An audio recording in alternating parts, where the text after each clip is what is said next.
1,000 Ways to Make Adobo, a dish called Dynamite, and the world's oldest Chinatown. This week, we're in Manila, Philippines. Traveling the world to bring you delicious dishes, tasty beverages, and interesting experiences. This is the Destination Eat Drink Podcast on the Radio Misfits Podcast Network. I'm Brent Peterson. Welcome to Destination Eat Drink, the travel podcast for foodies. This is where we try the world's great cuisine here on the Destination Eat Drink podcast and also on the Destination Eat Drink YouTube channel and at destinationeatdrink.com. My guest this week is Jian Tayaban from Explore Manila Tours at exploremanilatours.com. And we'll try some wonderful Filipino dishes. But first, do me a favor and share the podcast with your friends and social media. It helps more foodie travelers just like you find the show. And if you really like the podcast, consider supporting us with a one-time or recurring contribution at buymeacoffee.com/destinationeatdrink. And thank you very, very much.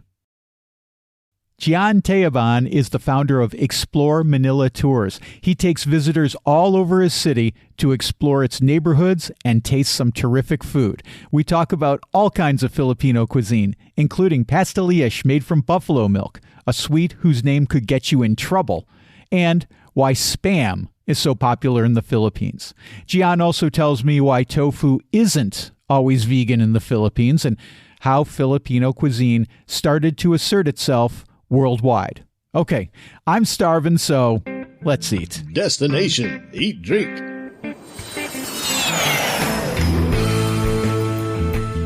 Jian from Explore Manila Tours. Welcome to Destination Eat Drink. Looking forward to talking Manila and food with you today.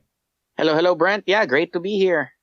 Jian, you're from Manila, and, I think a lot of Americans, that's most of our audience here, haven't been to the Philippines. So what can you tell us about Manila, your city? What makes you love it so much, and what makes it special in your mind? When the average American thinks about Asia, two countries come to mind, Thailand and Japan for the most part. But I always tell people, if you're from an English-speaking country, the Philippines really is the place to go to in Asia because you still get that wild, different culture, but in terms of language barriers, there's none because everyone understands English here. Manila in particular, I've lived here now for 17 years. I moved here when I was fresh out of university. My favorite description of Manila from one of my guests in the past was, after New York, Manila is probably the next most international in terms of cuisine. Oh. There's also another saying about Manila, wherein outside of Italy and the US, the next best place you can find great pasta, especially in Asia, is in Manila. I do love pasta, and I'd like to talk to you about the cuisine of Manila. But first, I want to ask you about this because you have a slogan at Explore Manila Tours, which is, trying to help visitors overcome this mindset of skip Manila, go to the beach. And I don't know, do a lot of people, is that a problem? Is that an issue? A lot of people are just like, Manila's just our landing point, then we're going to venture off to the beach. And if that is an issue, how do you help people overcome that? Yes, definitely that's an issue. Like if you start researching about the Philippines right now, planning a trip here, for the most part, many of the articles that you'll find about the Philippines will say that you should skip Manila, just land there and then get a flight out immediately. While yes, it's a very big mega city. It is actually, the thing with Manila is it's 16 different cities all cobbled together. So we locals know it as Metro Manila, but it's actually 16 different cities.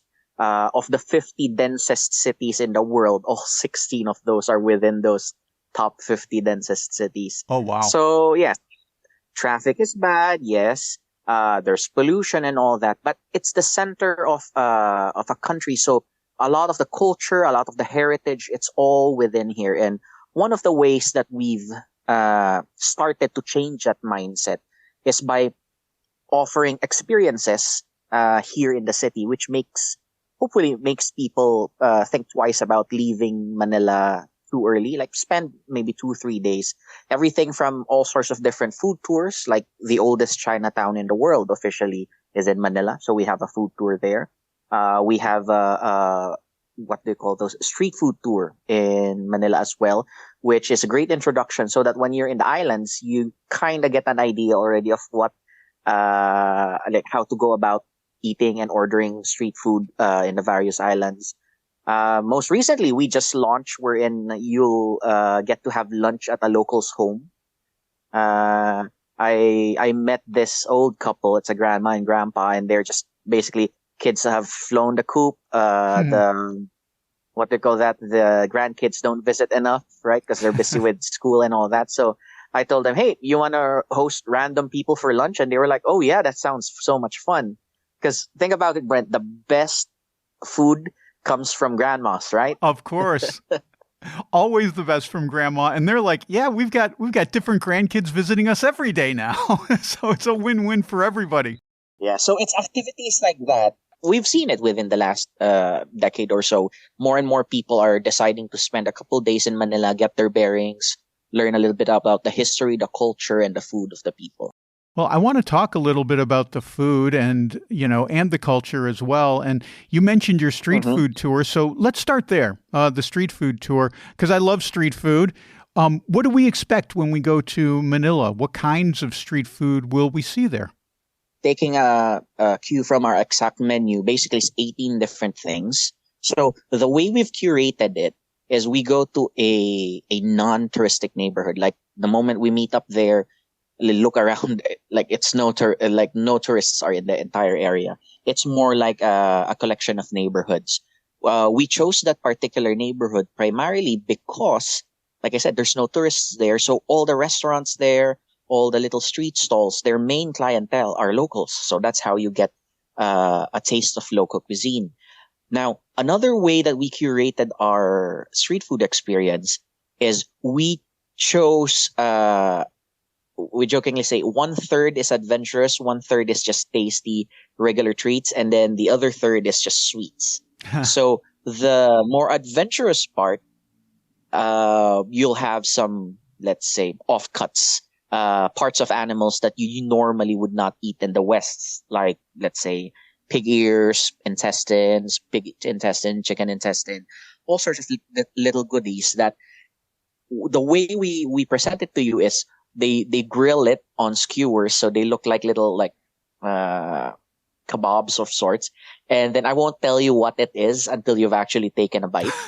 And then so judge it first on the flavor, the texture, before you judge it by what it is actually made out of. And for the most part, I'd say 99% of our guests, they're like, it's not half bad. Like, I wouldn't consider eating it if I had known what it was. But since it was just a blind taste test, they were like, yeah, it's pretty tasty.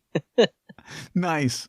And what is the just delicious one? So you said you break it into 3 categories. The adventurous. So that's kind of what you surprise the people with. And then what's the second part?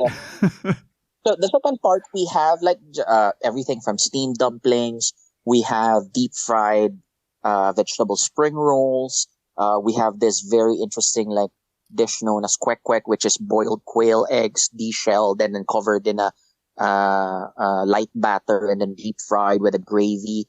That's nice as well. And then deep fried like pork and tofu. And there's this one dish which is a big hit among many of our travelers. We call it Dynamite. Basically, it's a local green chili stuffed with kind of like pork hash, like our version of pork hash called sisig, and then wrapped in a rice paper wrapper and then deep fried. I jokingly say it's like our version of the jalapeno popper, right? But more Filipino, right? Yeah. And it's called Dynamite because the pepper's spicy, I assume. Yes. Well, it's not always spicy. I jokingly say it's something like a roulette. Most of them are just mild, but am I allowed to curse in this podcast? Sure. Yeah, but one of them will be a son of a bitch, and it's just gonna get ya. Yeah, so that's like the padron peppers in Spain. They keep saying, well, 1 out of 20 of them is spicy. And frankly, I've been eating padrones for 20 years and I've never had a spicy one, but I guess I missed the bullet in the chamber every single time. Lucky you. Yeah, lucky me, I guess, right? You Yeah. mentioned the spring rolls, and those are do I have the pronunciation of this right? Uh-huh. Lumpia? Lumpia, is that right? Yeah. Yeah. Yes, correct, correct. So what would the filling be in these spring rolls? What would we typically get? So lumpia is the Filipino word for anything that might remind you of either a spring roll or an egg roll. For the most part, they're deep fried and crispy and tasty, but you'll also get non-deep fried versions, so they'll be soft, more like a burrito of sorts. The general rule for lumpia is just look at it. If it's roughly the size of a finger, it's probably going to be all meat, more often than not, a combination of either pork or beef, sometimes chicken. And then if it's bigger than a finger, or let's say like 2 to 3 fingers big in diameter, it's generally a mixture of vegetables. So it could be everything from like sliced up green beans sauteed with onions, garlic, and other spices. It could be all sorts of different vegetable goodies. I've had versions that had heart of palm. If you have any listeners from any of the southern states, I believe you call it swamp cabbage. Like when you kill off like a palm tree and dig at the very center of the trunk, it's kind of like a vegetable. So we have those types of lumpia as well. So you mentioned vegetable lumpia, and you also mentioned earlier tofu. So I have to assume that for vegetarians that it's pretty friendly there. No, it is not. Oh, okay. It is a well, it's getting better nowadays just because we've started to get more international travelers within the last 10, 15 years. So, especially in the hottest islands where people really want to go, you'll see a lot of this younger generation that are vegan or vegetarian. So they're starting to get more options. But historically, the Philippines and most of Asia, I would say, is a little bit tough for vegans or vegetarians.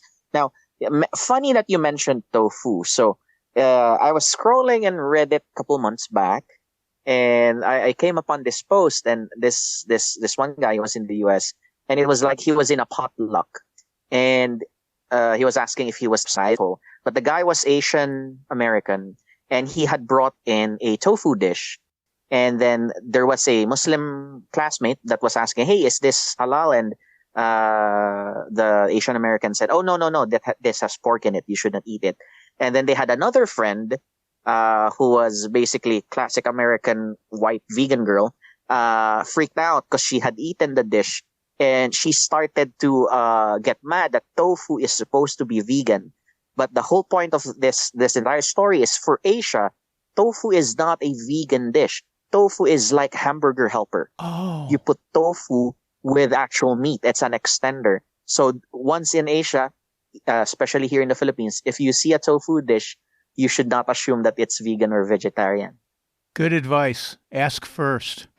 Very interesting. Yeah. So you said that you've got the oldest Chinatown in Manila, and I assume that lumpia is probably part of that culture in Chinatown.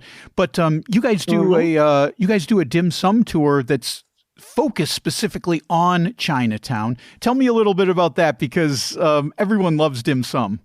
Yeah, so we did a little bit of a play with our dim sum tour. The thing is, in Cantonese, dim sum literally means snack. It's not just those steamed little bite-sized morsels. It's basically anything that you would have as a snack. So I wanted to play on the meaning a little bit. So our tour in Chinatown, all the foods that you eat, it's over 10 different items, is all what we locals would consider snack foods. But there's a thing about Filipino culture wherein anything without rice historically was considered a snack.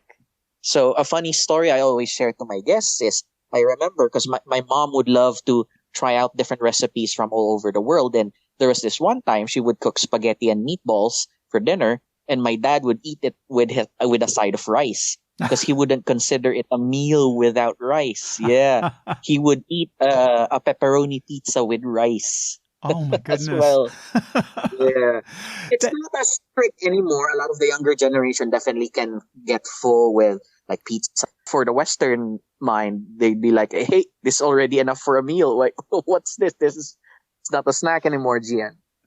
I think your father would get along very well in Portugal. I was just talking with my friend Lorraine about this. One of the things that we noticed moving here to Portugal from North America is every plate has potatoes, usually French fries, and rice.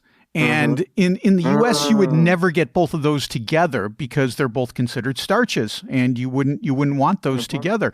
But here in Portugal, it is extremely common. Like any traditional restaurant you go to, the plate of the day will almost always have French fries and rice on it. So I think your dad would like that. Oh yeah, definitely, yeah. So what else in Chinatown should we look for besides all this great dim sum that we're going to be enjoying? Because it sounds like a very fascinating place, this Chinatown in Manila. Anything else we should be on the lookout for? So aside from the steamed dumplings that you'd be familiar with, there's all sorts of different noodle soups. There's all sorts of different bakeries as well. I think the Asia in general gets a reputation of very sweet bread. Very much so here in the Philippines as well. When we were under the Spanish rule, for the better part of almost 400 years, one of the main produce that they made us grow was a lot of sugarcane. So one of the positives that you could say that came out about it was everyone had access to sugar. So we put sugar in so many things. So we have so many sweet treats, great sweet pastries all over Chinatown. So would one of those be either the puto, Puto, or the suman? Because I read about both of those treats and they sounded delicious. Wait, funny thing. So, kavit for all your Spanish listeners or anyone who understands a little bit of Spanish. So, puto in Spanish, I don't know if you know this, Brent, is a very bad word. Uh-oh. Like if you call someone that in LA, you get shot, basically. Oh, okay. I know enough. Yeah. I know enough Italian to figure out what that probably means. So I didn't even put that together, and I should have before I opened my mouth. But funny enough, in the Philippines, the puto, which usually you would use for males, actually literally means a fluffy rice cake. It was never a bad word here in the Philippines. Now, puto and what's that? The other dish that you mentioned? Suman. Suman. Yeah. So these are different variations of a bigger classification of Filipino sweets known as kakanin. So kakanin is a variety of rice-based cakes. Some of them are sticky and sweet. Some of them are smooth and sticky. Some of them are fluffy, kind of like, let's say, cornbread. Puto is actually very much like a cornbread. You can eat it as is, or historically here in the Philippines, we pair it with savory dishes as well, like how you would eat cornbread with southern U.S. barbecue.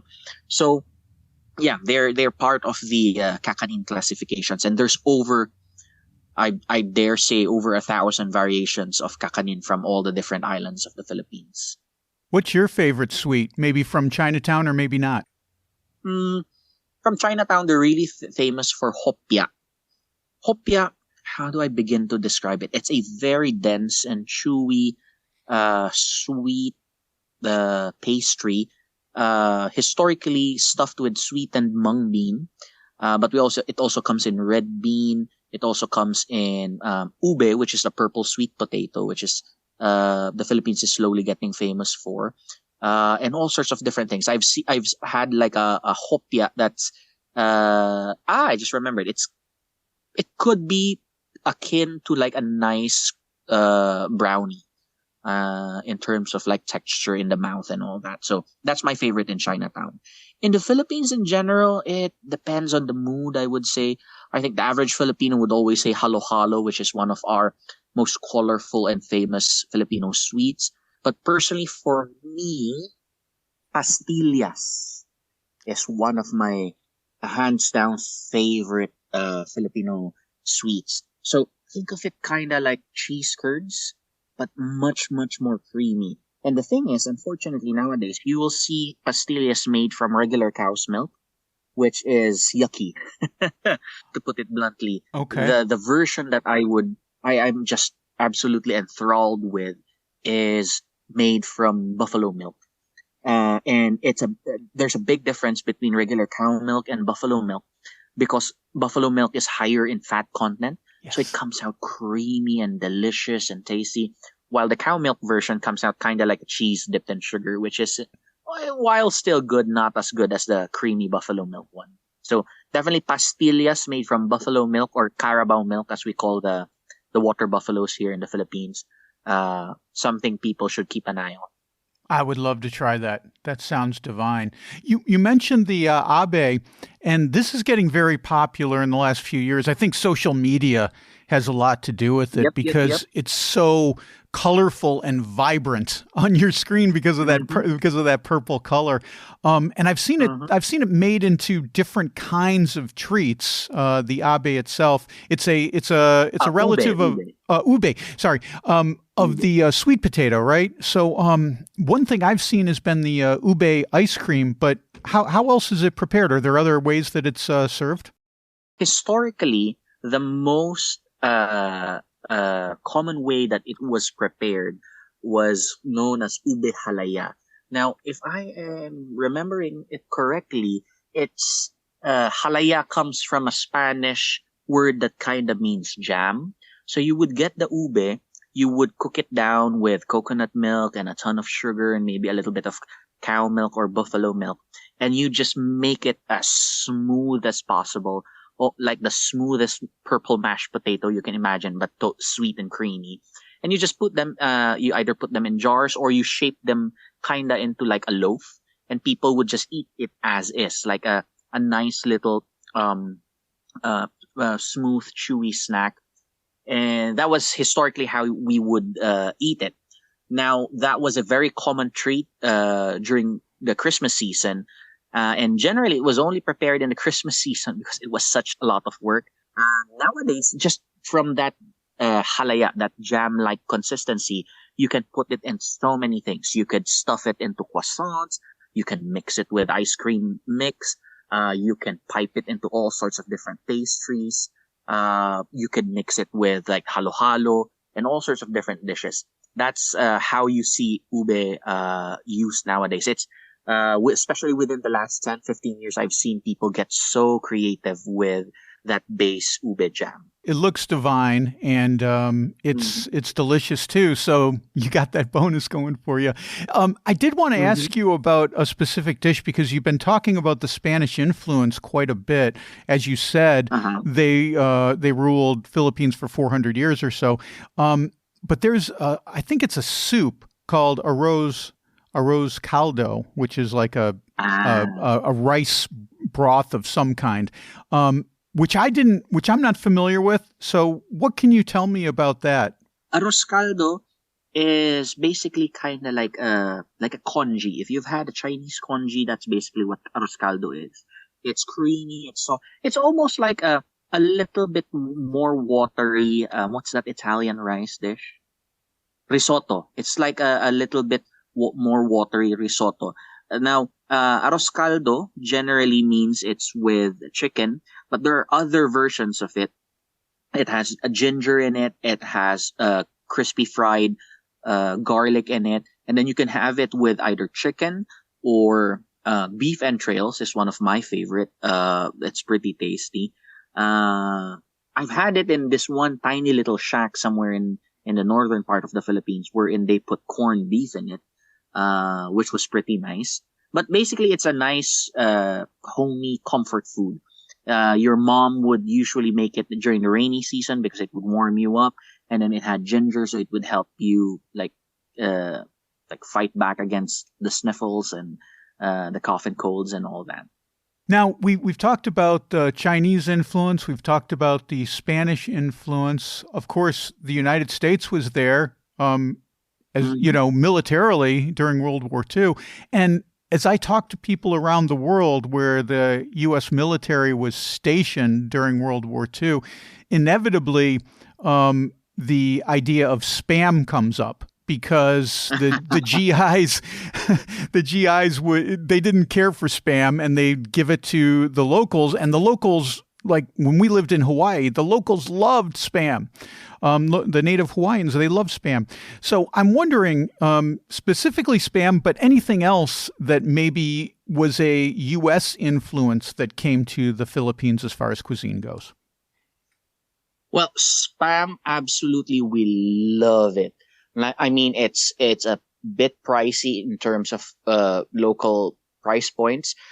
People when people have like family that live in the U.S., one of the main things that they always ask to send back historically was always cans of Spam. Now, the thing with Spam, like with YouTube and all the social media nowadays, I see a lot of young Americans, they'll make a video, I'm going to try Spam, and they open it up and they plunk it on the plate, and then they get a fork and they just stab it and take a bite of it, and they say, ew, it's disgusting and all that. And I tell, like, the way to enjoy Spam is you're supposed to cook it still, even though it's already edible from the can.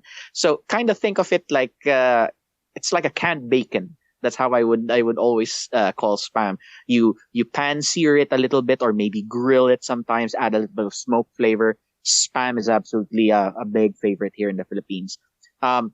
One way we love to eat Spam here is just a couple slices of Spam fried in oil, and then served with garlic fried rice and sunny side up egg, and that's a wonderful breakfast or a hangover cure at midnight here in the Philippines. Other American influences in terms of like cuisine, I just found out about this a couple years back, but apparently after the US, the next highest per capita consumption of peanut butter is the Philippines. Oh, yeah. So I grew up with peanut butter sandwiches. I mean, I remember when times were a little bit tougher because I was the eldest of 4 kids. When I was starting to form a mind of my own, I saw my parents, who were still young in their careers, so they weren't making that much money. A struggle meal that we had was local bread with peanut butter, which I can totally relate with a lot of the older generation in the US, wherein peanut butter was also a struggle meal. And many Filipinos, historically, we grew up with peanut butter. Basically, I found that peanut butter just made its way here in the Philippines post World War II, kind of as food aid. And it's been generally available everywhere here in the Philippines for the last, 80 years or so. I love peanut butter, and it's not that easy to find it here in Portugal. We have to go quite a ways. We have to walk probably 35 minutes to find decent peanut butter in our city, but there's one store that carries a Trader Joe's brand of peanut butter, which is an American company. So we do it because the other peanut butter brands, the off brands that they get here, are not very good. So we're willing to walk 35 minutes to get our peanut butter fix going here in Portugal. Yeah. So my funny you mentioned that. So speaking of Europe and peanut butter and all that, so I found out how hard it is, or how not common peanut butter is quite recently. Right before the pandemic, my parents were hosting this like 16-year-old from southern Italy, and she was an exchange student in our little small town, so it's way out of the city. But I got to meet her. I went home a couple of times and met her and all that. And she was there with my younger sisters, and she was telling me that like one of her favorite things that she found here in the Philippines was peanut butter, and it was something she'd never seen growing up in Italy. So nowadays, like every Christmas since that one year she stayed with us, she would send home that Christmas cake thing from Italy that's covered in like powdered sugar type thing. So she'll send us a Christmas basket of sweets from Italy, and then we send back a Christmas basket of stuff from the Philippines, and it always contains peanut butter. That is awesome, because the Italians, they typically don't like peanut butter. Oh. Here in Portugal, they're kind of indifferent to it. But my Uh-huh. experience in Italy has been maybe it's changing with this younger generation, but most of the older Italians, they have a visceral disgust towards peanut butter. I don't know why. I don't know Really? where that came from, really, but that's been my experience. That might just be a limited sample size. But anyway. Oh. So maybe you ask her about that. Ask her what her parents think and what her grandparents thought about peanut butter. You might learn something, and maybe I'm wrong. I'm not sure. Let me ask you, Jian, about a couple other dishes, and one is Philippine adobo. This is a very, very popular dish. And when dishes get this popular, people have strong opinions about different ways of preparing it. How about you? What do you feel about Filipina adobo? So yes, it's like the poster child of Filipino cuisine nowadays. The main ingredients for adobo historically was the garlic and the vinegar. So most versions nowadays will also have soy sauce, but for me, the main for adobo, or a good adobo at least, is soy sauce, a lot of fried garlic, uh, an acid, generally any form of vinegar. We have so many types of vinegar here in the Philippines.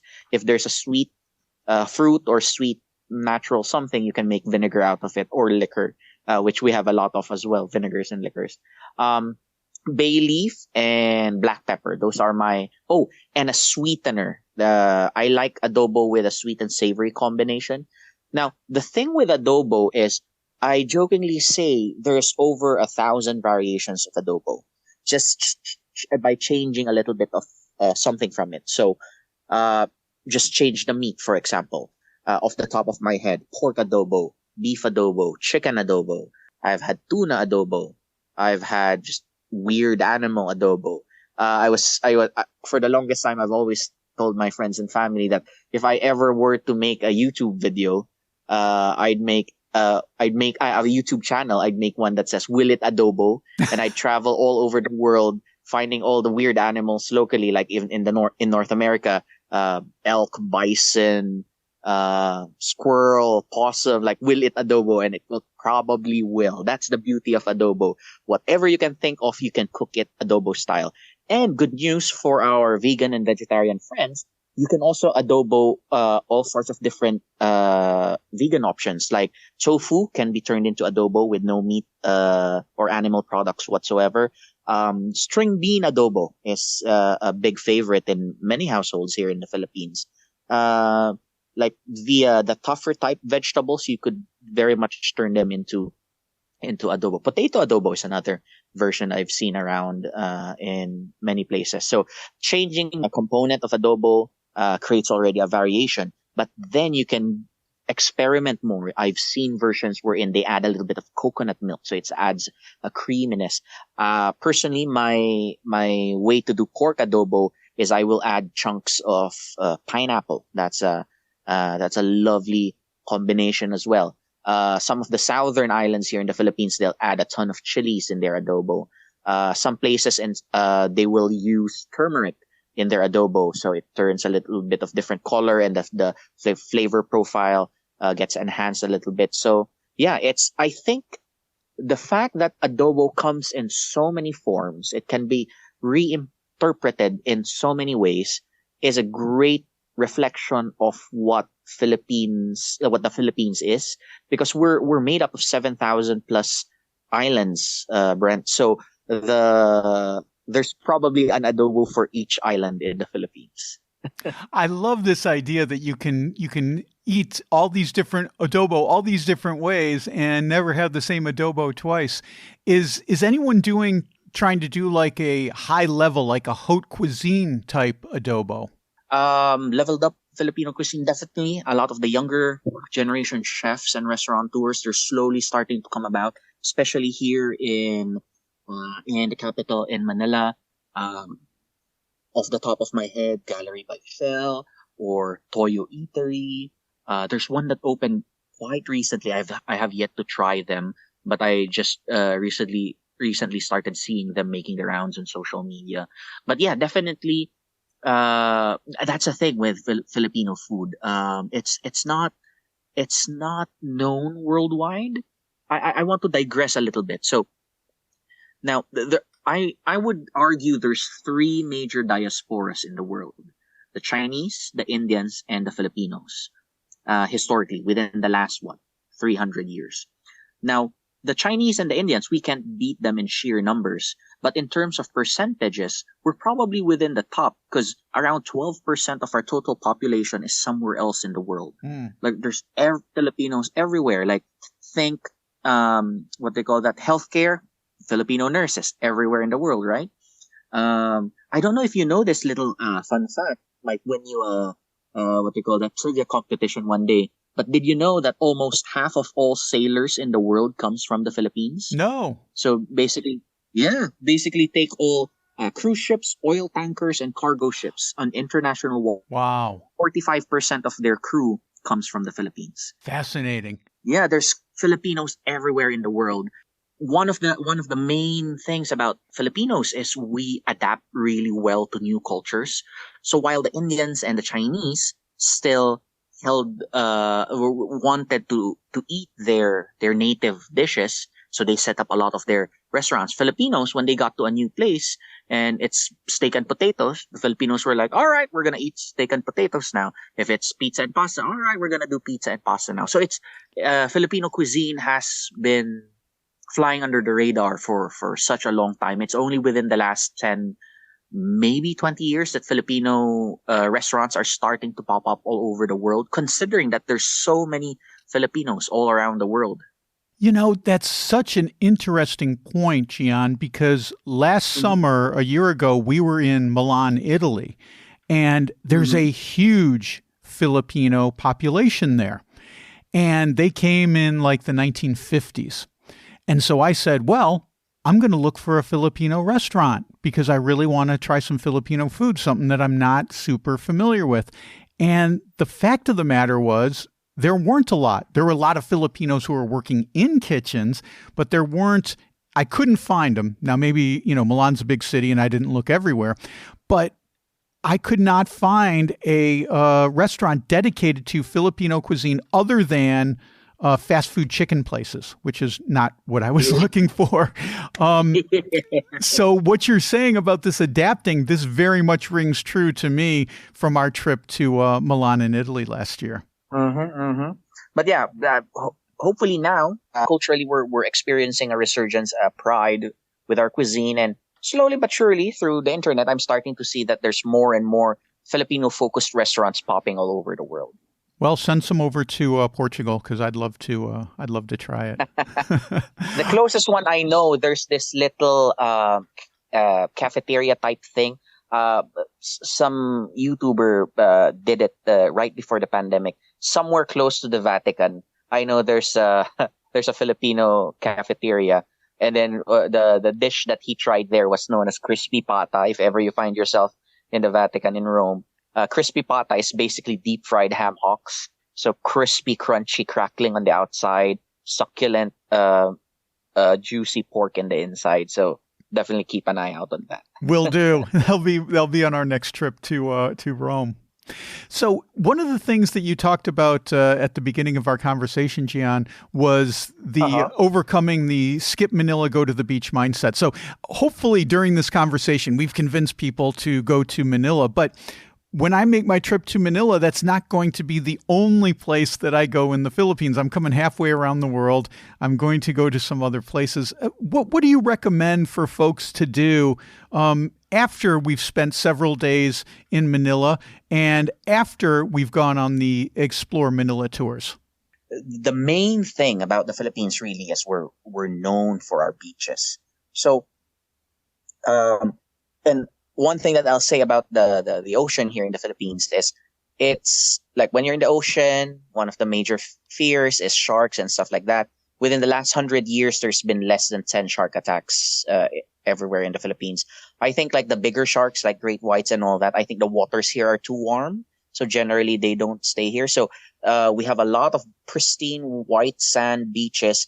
And for the most part, not much wildlife that will ruin your vacation, so to speak.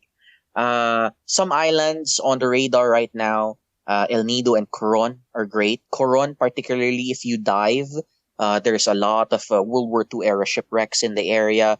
There's a thermocline dive there where basically the deeper you go, Brent, I think it like if you're at the very bottom, it will be less than 100 feet. The temperature of the water will be like 120 Fahrenheit. So yeah, so that's a pretty cool dive experience that you can do in Coron. El Nido is a lot of like great, beautiful, tiny little abandoned islands that you'll visit for a day. Those are a great experience to do. Cebu is another island in the south. There is a major city there, which is also great for food. They're famous for lechon. They're crazy about lechon, which is whole roasted pig. So that's definitely something avid food travelers should keep an eye out on. But aside from that, Cebu Island is a fairly large island. It'll take like maybe 6 hours to go end to end. And parts of it where you'll be able to swim with whale sharks. Basically, they're the largest, if I'm not mistaken, largest fish in the world. They're not actually sharks. They're not actually whales. They're like a fish. So they breathe through water.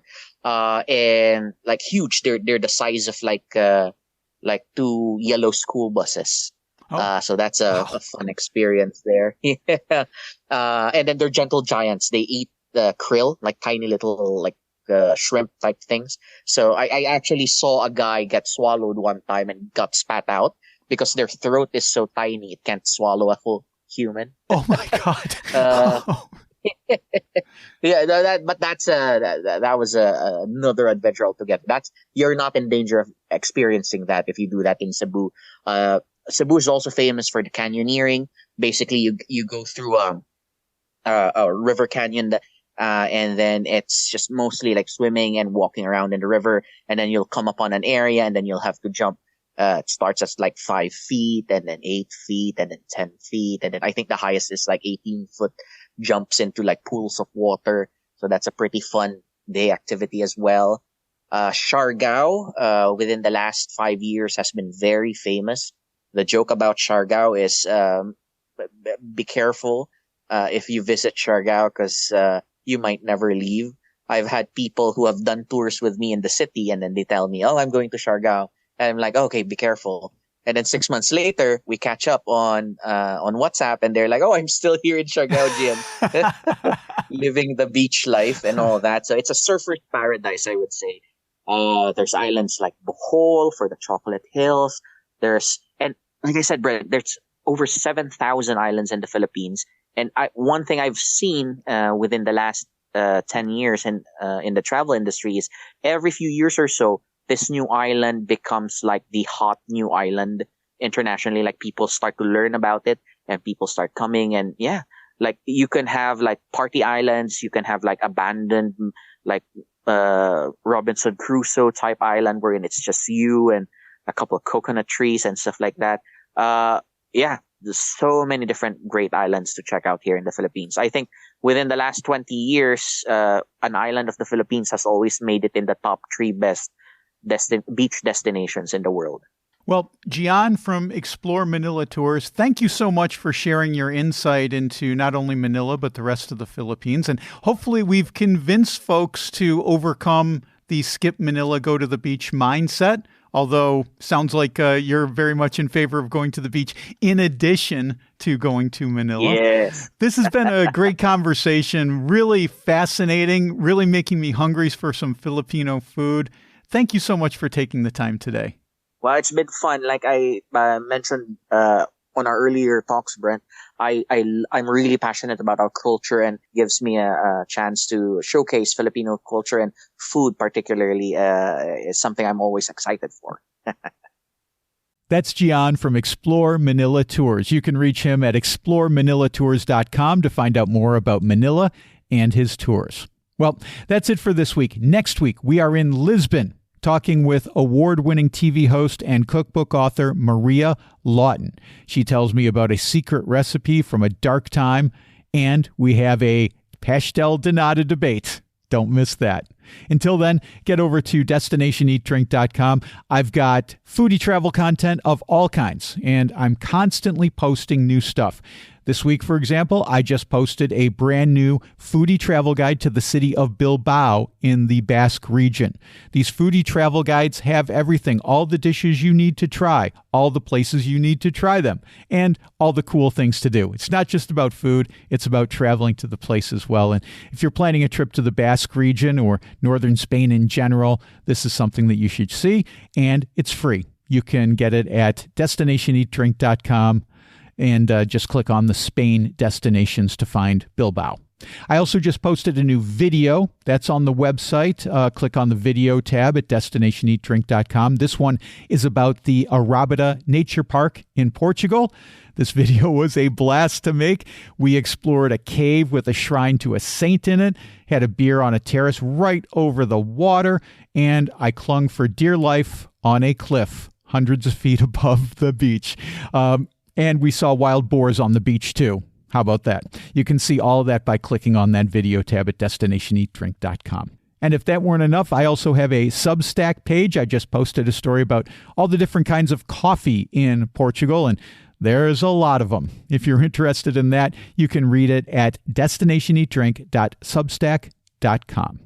Destination Eat Drink is distributed by the Radio Misfits Podcast Network and Ed Silla. Thanks, Ed. I'm Brent Peterson. I'll see you down the road. Join us next week for another culinary adventure on Destination Eat Drink, a presentation of the Radio Misfits Podcast Network.